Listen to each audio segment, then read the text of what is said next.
Hello. It's like I think I've been quarantined for too long. I'm losing my bloody mind out here. I had to beat them to death with their own shoes. Okay, that's about enough of that. I think I am losing my mind. That was a little, well, the second part of that at least was a little shout out to Wayne's World 2. So anyway, I thought I would do a little amendment to this episode of Favorite Art Marketplaces because I recorded this about 3 weeks ago before the shit completely hit the fan with the coronavirus in the United States.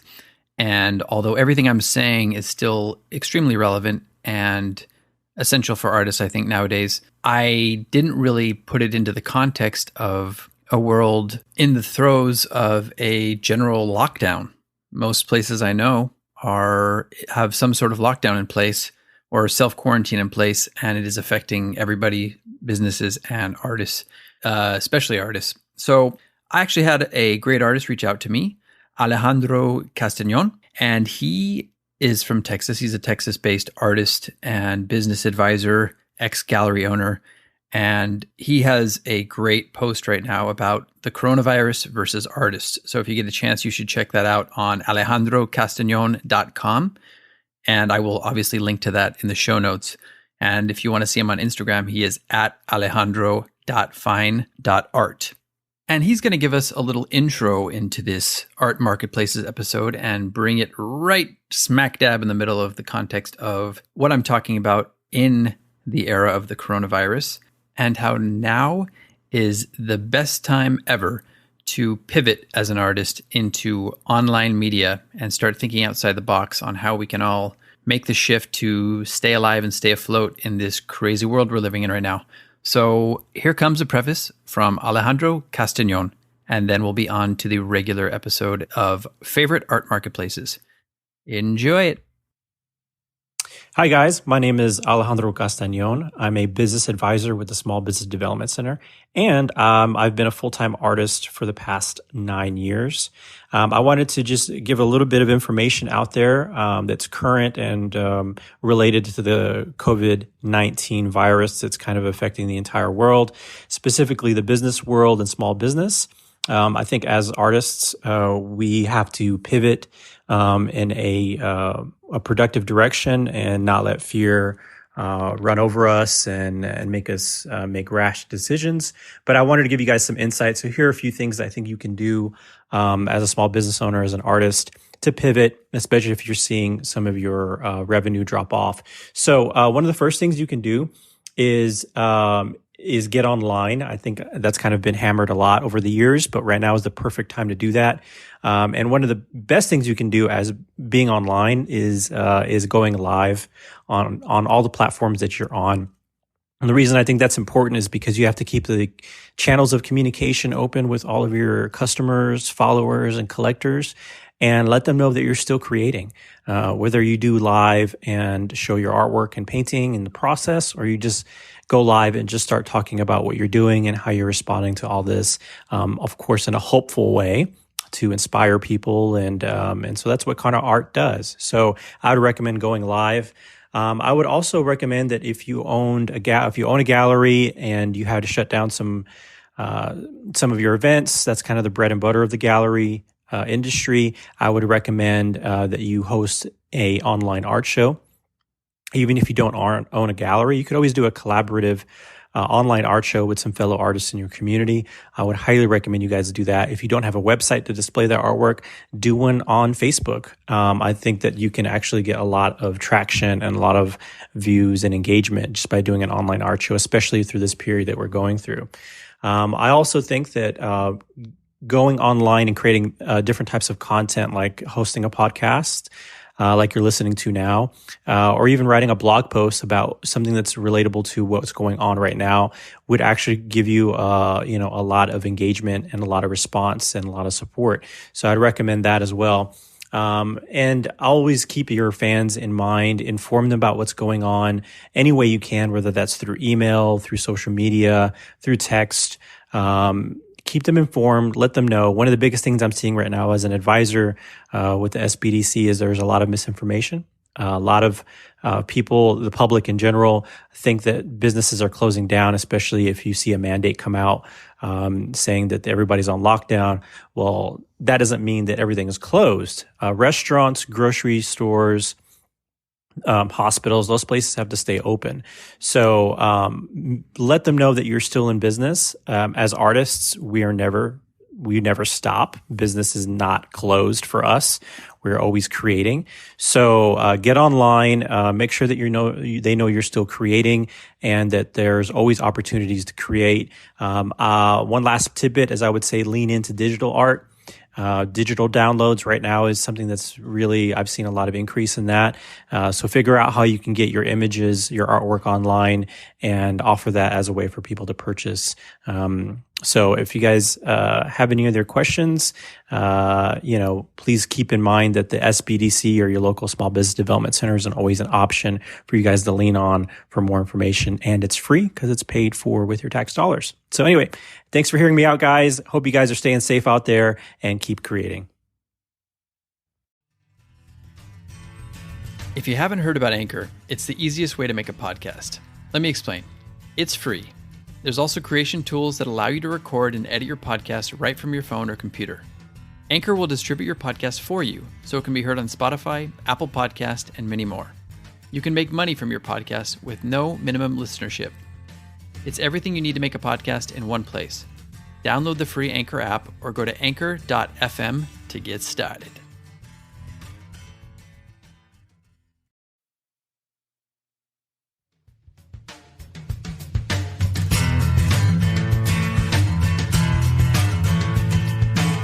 Welcome to the Living Artist Podcast.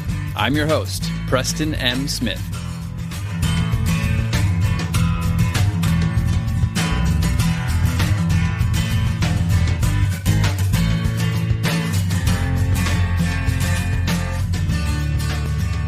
Hey, everybody. Welcome to the Living Artist Podcast. I'm Preston M. Smith, at PMS Artwork everywhere on internet land and socials. I want to thank you for landing on this podcast. Whether you're a professional artist, just getting started in the art world, a collector of art, or just consider yourself a creative person, this podcast has something for you. I like to think of it as a fun way to rant and talk to other creative people about living the life of an artist, surviving and getting ahead in the art world, and enjoying your life. But most importantly, not waiting until you're dead to make it happen. All right, let's get started.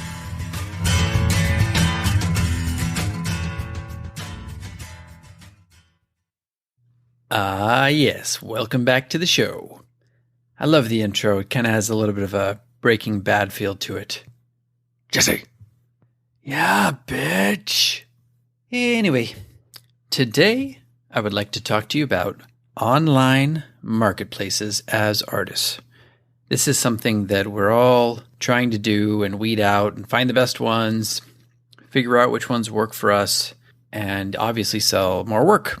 Online marketplaces have been great for me. It's been probably one of the main reasons why I was able to quit my job. It probably accounts for at least half of my sales, and not on one specific marketplace, I should say, but across the board, including my website and all these other different marketplaces.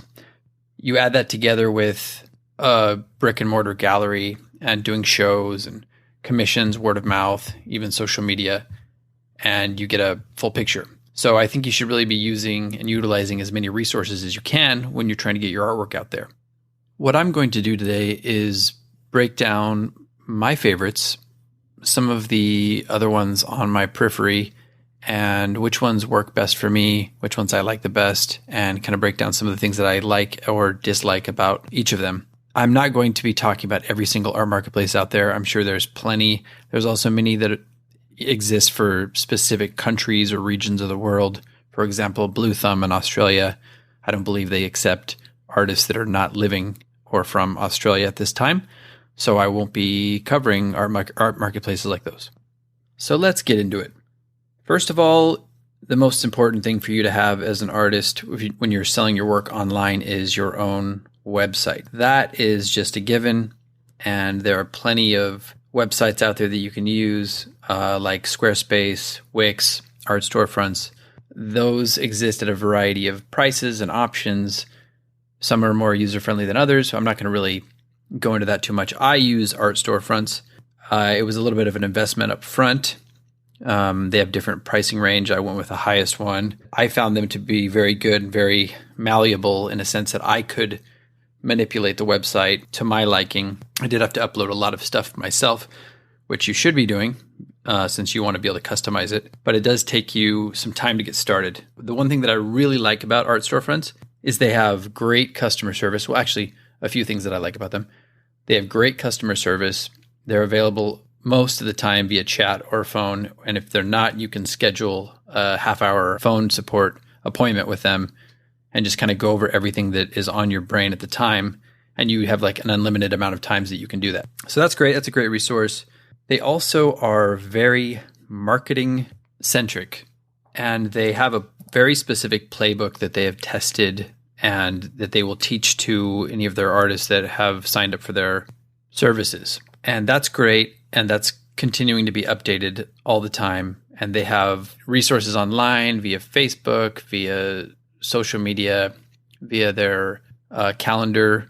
And they're always trying to push you to market your work and get outside of your comfort zone, which is what allows us to grow as artists and ultimately to help us make sales. So I think that's very good. And although I did say I made a pretty big investment at the beginning, getting into art storefronts, I was able to recoup that investment in a little under a year with my sales directly from my website on art storefronts. So that's very good. They also are very print forward. So if you're a photographer, this might be even a better resource for you than a painter. But if you're also into selling prints, they have a very dedicated section of their website and of their game plan that's focused towards selling prints in a variety of different formats and mediums and sizes, whether it's metal, wood, paper, you name it, they've got it. And that's great and allows you to customize your print options as well. So if you don't have a website, they are someone to look at, obviously. And if you don't have a website, you should get on that right now. Stop the podcast, get your website up, because that's the first line of defense for you making online sales as an artist. And I think it's just a great place to not only market your work, but get some exposure to people around the world who would otherwise not know who the hell you are. So that's good. So get on that. But let's shift focus now to what everybody's probably interested in hearing about, which is online art marketplaces that are not your website. So first of all, I'm not going to be going into a handful of art marketplaces that are out there like Artsy, First Dibs, Etsy, eBay, Amazon, and even Fine Art America, because a lot of these are either just too broad or not focused on art themselves, or for example, with Artsy and First Dibs, you have to be affiliated with a legitimate gallery, dealership, or auction house even to be able to be on those. So if you are with a legitimate gallery, they represent you, then they have the capacity to upload your work and sell it through those marketplaces. But if you're just an independent artist and you're trying to do that on your own, you will not have that ability. I am also not going to be focusing on a lot of marketplaces that are kind of print focused. For example, like Fine Art America. I know they sell originals as well, but to my knowledge, they sell mostly prints as far as what kind of product they move on a regular basis. And marketplaces like Society6, which are basically completely print focused. Those are all great resources and you should look into them if you want to sell prints. And I even know Fine Art America does have the ability to sell originals, and I know some people who have. So they are also a good resource for you to look into. And I know they also give you the ability to create your own website with them through Fine Art America. So if you're not going with your own independent source, you can create a website with Fine Art America, which is also very cool. But they just have not been great for me personally. So I'm going to focus on a few others. Oh, and one of my past favorites was Van Gogh, which was a company based out of San Francisco. I was really selling a lot with them and making great progress and headway, but unfortunately the company didn't make it. That is something that we also have to keep in mind as we're moving forward with these marketplaces, is that you might put a lot of effort into a company or an online marketplace. They might not make it or stand the test of time, and a lot of the effort that you put into building your profile on there could just go away. However, I will say that I did have a really good experience with them while they were available, so I have no regrets on that. So without further ado, here are my top 4 current favorite marketplaces out there for online art sales. And these are in no particular order. Artfinder, Saatchi, Singulart, and Statista. Those are the 4 that I'm currently the most interested in and have had some success with, or a lot of success with, or that I feel like I can build with, and that I think are a trusted brand that have been there for a while and have a good collector base online. So that's why I'm choosing to focus on these for the time being. More might come out in the future, and that's great. So depending on when you're listening to this, check out, make sure if this is 2042, if these are still available. But as of March 2020, these are my 4 online art marketplaces that I'm focused on. And I'm going to talk about them with a few criteria in mind, such as how heavily curated are they? How hard is the application process, in other words? Are there any tricks that an artist can use to kind of get some visibility on there? What is the shipping like? Who covers the shipping? And how difficult is the shipping with them? What is their commission that they take? How is their customer service? And are they emerging artist friendly? So let's just hop right in while the water's hot. Artfinder is the first one I'm going to talk about, and they just so happen to be the one that I'm probably doing the best with at the moment. I've sold close to 150 pieces with them and have been on their marketplace since 2015, I believe, late 2015. So they've been great. They've stood the test of time so far. They are and have become more heavily curated. So there is an application process if you go online there. I'm not sure what the turnaround is on that anymore, but you kind of want, in my opinion, you kind of want a little bit of a curated or a difficult application process, because it kind of weeds out the people who aren't serious and the artists who aren't really taking their career seriously or putting out maybe the highest quality artwork. Sometimes this is not true. I've been denied access to some art marketplaces when I thought I should have been a part of it. So, it's just like anything else. Maybe you just didn't fit the bill at the time. So if you do get rejected, continue to submit and don't take it personally. That being said, they are pretty heavily curated, especially now. They've got some new curators on board, a new curating team, and they're taking that a little more seriously and tightening up the screws, which I think overall is pretty good. So that's A with A or 1 with Artfinder, just so I don't mix and match. Shipping wise, it is pretty much up to the artist to decide, which is a positive and a negative, because you can choose what your shipping rates are going to be. If you're going to be offer free shipping, if what your shipping rates are going to be for each country. It's a lot of a trial and error. You can talk to people, and I'll probably have another shipping episode down the road, because that's one of the biggest questions I get all the time is, how do you ship your artwork? And I've probably shipped at least 200 or 300 pieces, both internationally and nationally at this point. So I have learned, and I've learned sometimes the hard way. Artfinder, you basically can charge the customer and bake that into your shipping cost, or you can just eat that cost and offer free shipping.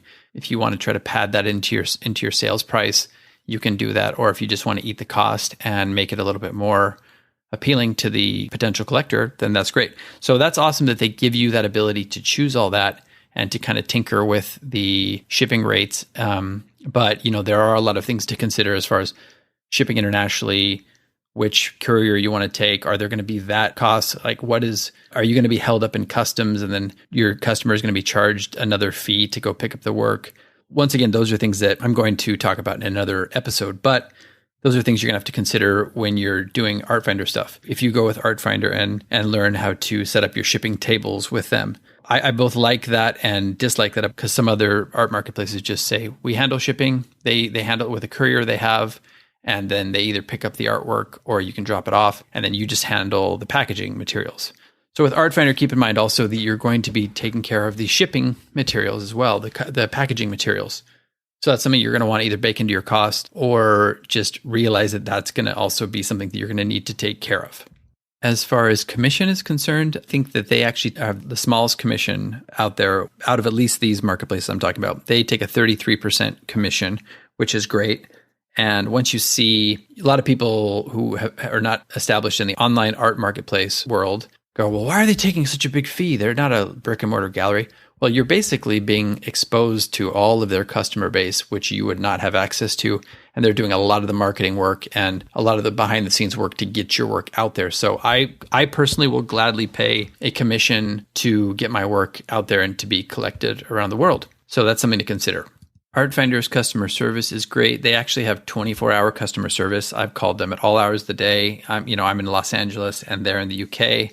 So sometimes you'll get somebody who's talking to you at 3 a.m. and, thankfully somebody's there, and I don't envy their shift, but they're always very nice and they always are very helpful. You can pretty much get through to them anytime. The only thing I will say is they do have a 2-tier level of customer service. So if you have something that's really pressing and you call them, it's probably going to need to be escalated to the 2nd tier, which will sometimes take a little bit extra time, like another day or even 2, to handle your problems. I will say that you have unforeseeable things that come up, and that's just part of the game. But I would much rather have somebody who's there and who has 24 hours customer support than not have that, even if it is a 2-tier system. Artfinder does seem to be pretty good about exposing emerging artists to their collector base and promoting them. When they come on board, if you're a new emerging artist with their platform and you get accepted through the application process, they are going to highlight you and try to get you out there as much as possible. It always seems unfair, no matter what level you are. You always think you should be promoted more. But I've seen them do really good stuff with emerging artists, and it's easy to complain and go, oh, wow, this person's getting promoted all the time. Well, this person might have paid their dues with this platform for many years and might be a big seller. And if you're new and you're getting any sort of promotion from them, then that's great. And you should just be happy about that. I see a lot of artists who complain all the time, but they don't really realize that there's over 10,000 artists out there to promote, and it is very difficult to give each person their fair due. So I think they do a really good job with that. And by 10,000, I mean over 10,000 artists on Artfinder alone. Lastly, Artfinder is a good marketplace for engaging their community of artists. They have a lot of forums that you can engage with within the system. They can also be like a support group for artists. You can air complaints. They're always good at tackling those and getting back to you.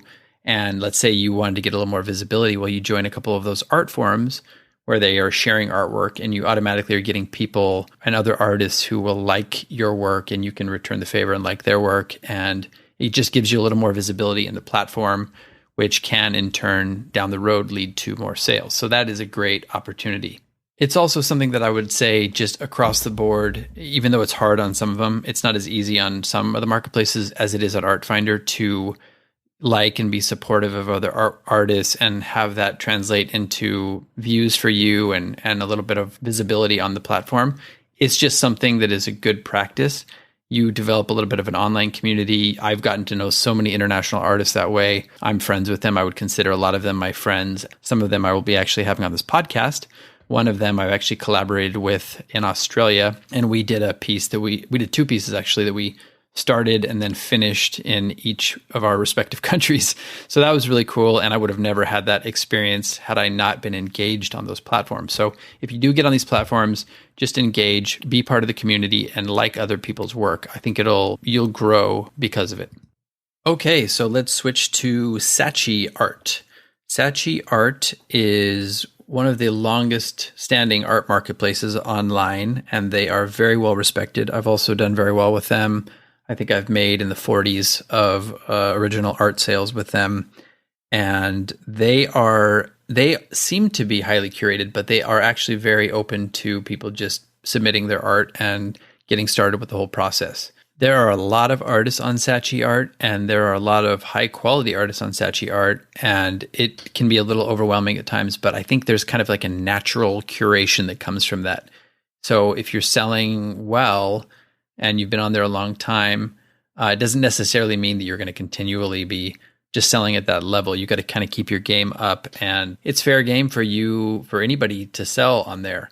I haven't found a lot of tools and tricks to engage with the community and really see a lot more visibility because of it. I know that does work. I do recommend engaging with the community. I'm always liking and following other people pretty much on a daily basis. And I have in the past seen some things come of that, but I cannot tie a direct correlation between engaging in the community and sales. Although it seems to be when I started to take them more seriously as a platform, whether that be just submitting more work online daily or 4 or 5 times weekly, I started to see my sales grow because of that. The shipping is great with Saatchi. It is baked into the cost that the collector sees, and they have their own algorithm, I guess, to figure that out. When you set your price on a piece, it automatically tacks on a certain shipping price based on how big the piece is, how heavy it is, if it's going to be in a crate, if it's going to be rolled in a tube, if it's going to be shipped in a box. So they figure all that out for you. Basically, all you have to do is pay for the packaging materials and costs and learn how to package your own artworks very well. They actually have a very good tutorial online as well that I might try to put in the show notes. If not, you can Google it. Saatchi shipping standards. Say that 3 times fast.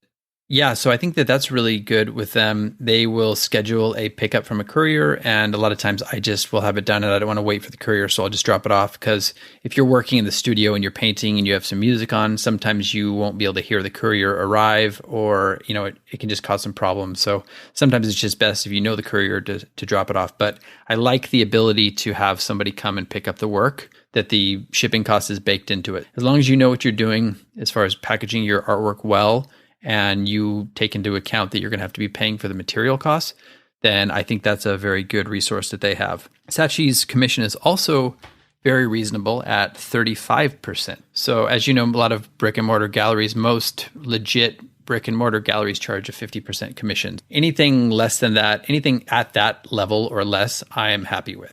So you're basically retaining 65% of your sales. Although you got to keep in mind that your packaging and material costs will come out of that as well. So plan all that stuff accordingly, just so you're not surprised down the road if you sold a small piece and you're like, oh, they're handling this. And then your material costs end up being something that kind of ends up screwing you down the road. Just keep that in mind, and you should be good. As far as their customer service is concerned, I've had really good customer service with them.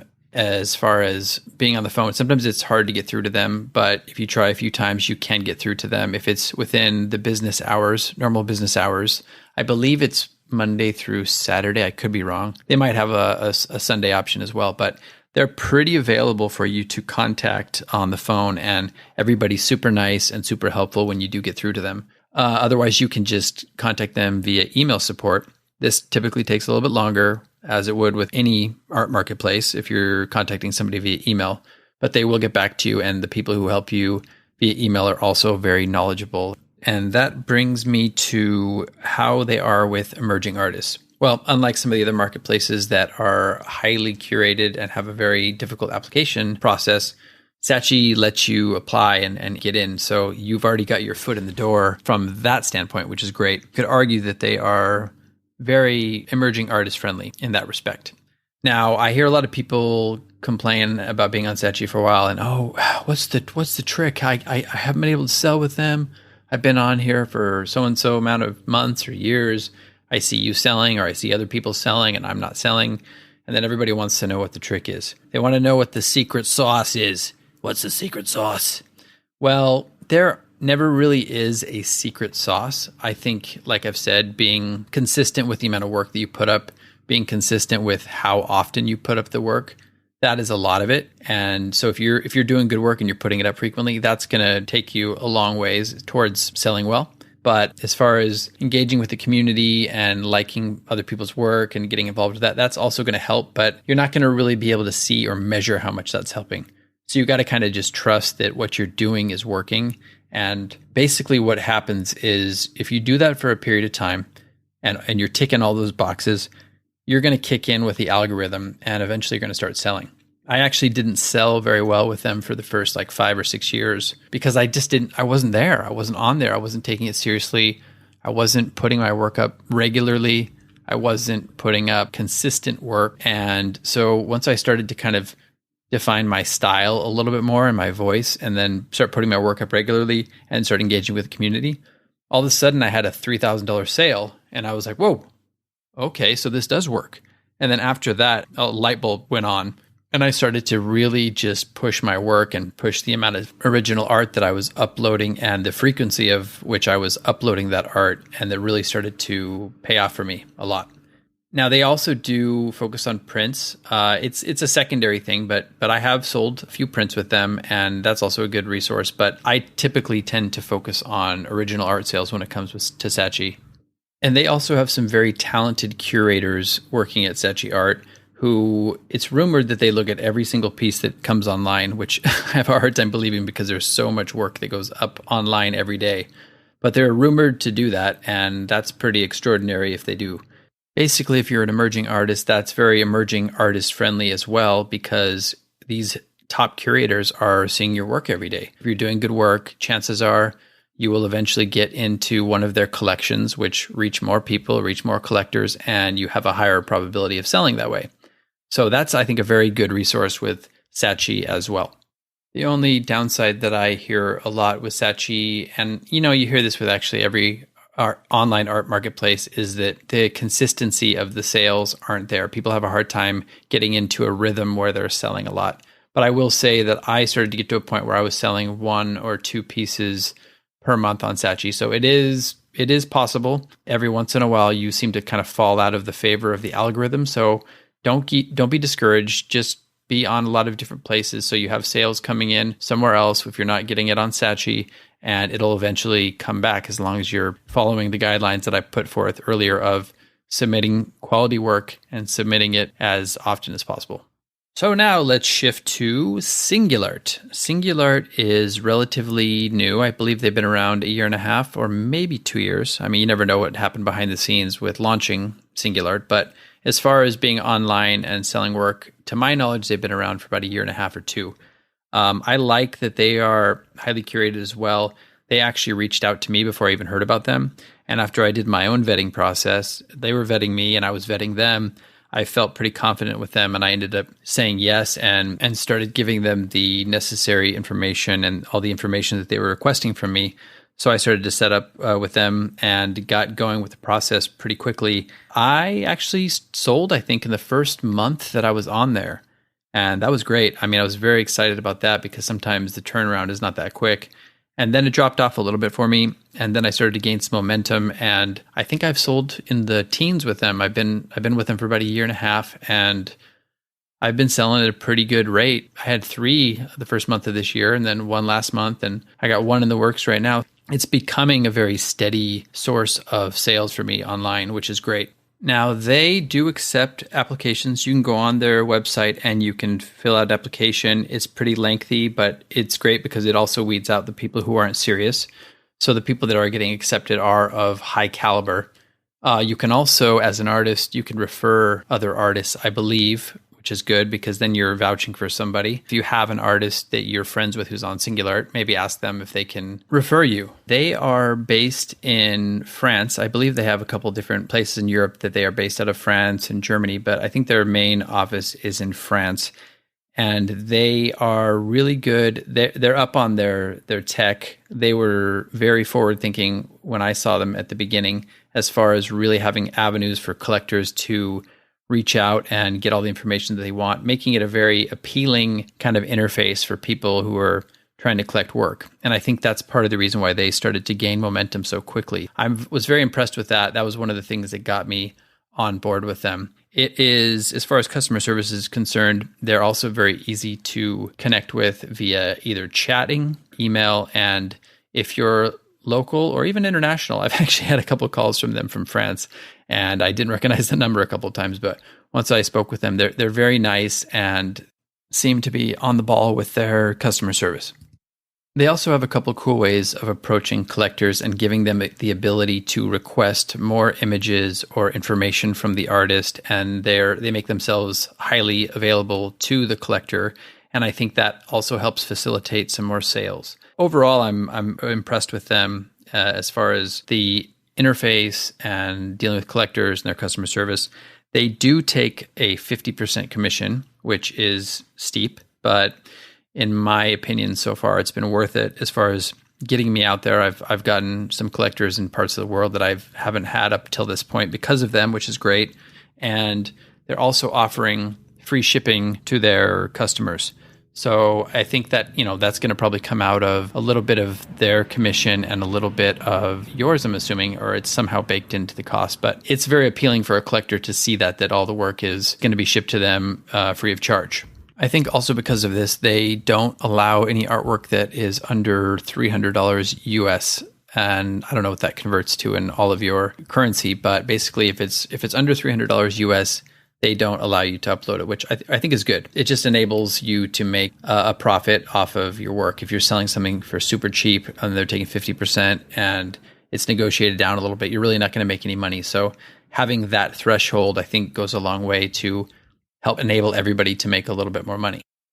And Singular also helps with shipping. They deal with all the couriers and arrange shipping times, scheduling that with you, and facilitating basically everything behind the scenes. They send you their own certificates of authenticity and documentation, which makes it a little easier with your administrative workload. So just like everything else on the other marketplaces that handle the shipping, all you have to be mindful of is getting your own shipping materials, budgeting for that, and packaging your artwork very well, because a lot of times you're going to be shipping to a lot of foreign countries. As far as tricks are concerned for artists to increase their visibility there, I haven't really seen a lot with them. It's more difficult for you to like other people's work on Singular, which is kind of a positive in my opinion. You don't spend as much time on their site. I actually trust that they're doing a lot of the work as far as really marketing you. I'll be online or I'll be playing a game with my wife and I'll see them promoting my work. And it's like, oh, wow, okay, they're really pushing your stuff. You just kind of do your work and sit back and let them handle the rest. The only thing I would say, which is very similar to all the other art marketplaces, is upload work consistently at a fast clip that is of quality, and that is going to serve you very well. The only other semi-downside that I see, and the only reason I say semi-downside is because there's a flip side to it as well, is that they don't seem to be working on the weekends a lot. I've had a couple things I've been waiting to ship or go through, and haven't been able to get a hold of somebody via email until Monday, or have something scheduled to be shipped until Monday. But you know what? Honestly, I kind of welcome that, because otherwise we're just running, shipping all the time, and it's just kind of nice to go, okay, well, I'll just pause for Saturday and Sunday and I'll pick up on Monday like everybody else does. Which brings us to the last online art marketplace that I want to highlight, which is Zatista. They have also been around for a long time, to my knowledge, and are highly curated. They don't just let anybody in, which is both positive and negative, because I tried to get in with them for many years when I thought my work was already up to par and I was selling on other art marketplaces. So I felt like I was ready to go, but I went through, I think, about three rejections before I got accepted to Zatista. Just for all you people out there who have been rejected, just know that you can always submit again, and that it's not a reflection on the quality of your work. To my knowledge, I haven't really found any tricks or tools to increase your visibility on Zatista, other than just submitting your work as often as you can with quality, like on all the other art marketplaces. You can like and highlight other people's work, but I'm not sure if there is a correlation between that and getting you any sort of visibility within the community as of yet. But I'm pretty new to Zatista, so I will probably give you an update on that at some other time. Their shipping is one of my favorite things. They also, like Saatchi, like Saatchi and Singular, they handle the shipping process as far as arranging it with a courier to come pick it up or for you to drop it off. They also give you some great promotional materials that they send out to you. I love that. They will send you a really nice certificate of authenticity with an envelope, with stickers, with fragile stickers, with a bunch of things that kind of just make your package and your package and your artwork look even more professional when it arrives at the collector's door. So that goes a long way to building a collector base that will come back and continue to buy work. They also provide artists with some exposure on certain other places. For example, I saw that they promote you through Amazon and through First Dibs, which is really cool. To my knowledge, some of the other art marketplaces don't do that. So they're getting you some exposure on some different channels, which can only be a good thing. The more exposure you get, more channels you're out there, the more people who are seeing your work, and obviously that could translate into some more sales. Now, as far as commission is concerned, they take a 45% commission. They are taking the third highest out of the four. But like I said, anything that's 50 or below that is getting you exposure, getting your work out there and enabling you to sell more, I am okay with. It's up to you to decide if those percentages are fine for you. I don't know why they wouldn't be, but hey, to each his own. As far as customer service is concerned, I have had great customer service on email with the person I was basically onboarding with and who has been my artist liaison. They have been awesome. They've been very encouraging, and they have helped me to get my work up and to facilitate me getting started and getting my work out there as quickly as possible. When I sold a piece with them recently, they were very quick to communicate. They responded within 5 minutes of when I responded to them, which is great. That goes a long way to helping facilitate a smooth sale and a smooth shipping process. That's something that I also, so far, think that Zetista does very well. And lastly, as far as emerging artists and being a platform that is available and promotes emerging artists, I think they do. I think it's just a matter of getting through the curating process. If you can be an emerging artist, you can be an established artist. They don't keep anybody out, but you do have to go through the same application or curatorial process to get in there and to get your foot in the door. And then at that point, it's a level playing field, as far as I know. When I first got on board with them, I was in contact with my artist liaison, and she was able to facilitate some promotional stuff for me. They got my art out there and actually highlighted a couple of my pieces. So I thought that was really great to get that kind of personal attention. So I'm not sure if they do that with everybody, but it seems like they might. And if you can get past the curatorial application process, then I'm sure that is something that could be available to you as well. I just wanted to give a couple other honorable mentions. One of those being art majeure, like force majeure, but with art at the beginning. So art majeure and art limes. Art and limes, like the sour fruit. Both of these have a lot of potential, I think, to be really good marketplaces. I know they have worked for certain artists that I know. Like Art Majeure gives the ability to create your own website with them, which is also very cool. I have actually sold a couple pieces here and there, and I think those are some platforms that I'm going to be looking into even more and trying to kind of increase my exposure on, and they're definitely worth your detective work as well. As far as you finding these marketplaces, I will put some links in the show notes to them, but you can also, as Pete Holmes says, give them a goog and find them yourself. They're very easy to find. I'm sure I left countless art marketplaces out. If they are regional or only specific to certain areas of the world, then that's probably why. If they are something that I'm just not aware of, I welcome your comments and look forward to being exposed to some other good ones if you know some. And that about wraps it up for the 4 online art marketplaces that I really like and have been working well for me so far that I highly recommend, aside from your personal website, of course, which is something you should have. That goes without saying. But those 4 marketplaces are really working well for me, and I'm looking forward to continuing to grow with them and sell more. I hope that these are good resources for you as well. I'm sure some of you are already on these. I'm sure some of you will disagree with me. Seems to be the case these days, but I can only give you my perspective and my experience with them. I'm sure I left a bunch of stuff out, and if I did, feel free to reach out to me. I'm sure I will cover other details in upcoming episodes. I know I'm going to do one that's based on shipping problems and what you can do to help facilitate your own shipping practice, avoid some of the problems that I ran into through my long trial and error period. Other than that, I hope you enjoyed this episode, and I can't wait to see you back here next time. This has been the Living Artist Podcast. Thank you so much for listening. I just want you to know that I appreciate you being here, and I'm grateful to be in your ears. Your art and creative life on this planet is meaningful, so thank you for sharing it with me.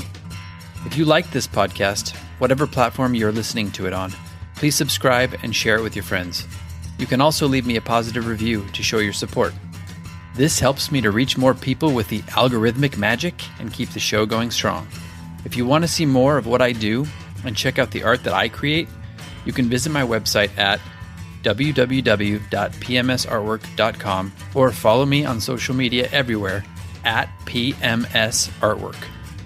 That's it for now. See you back here next time.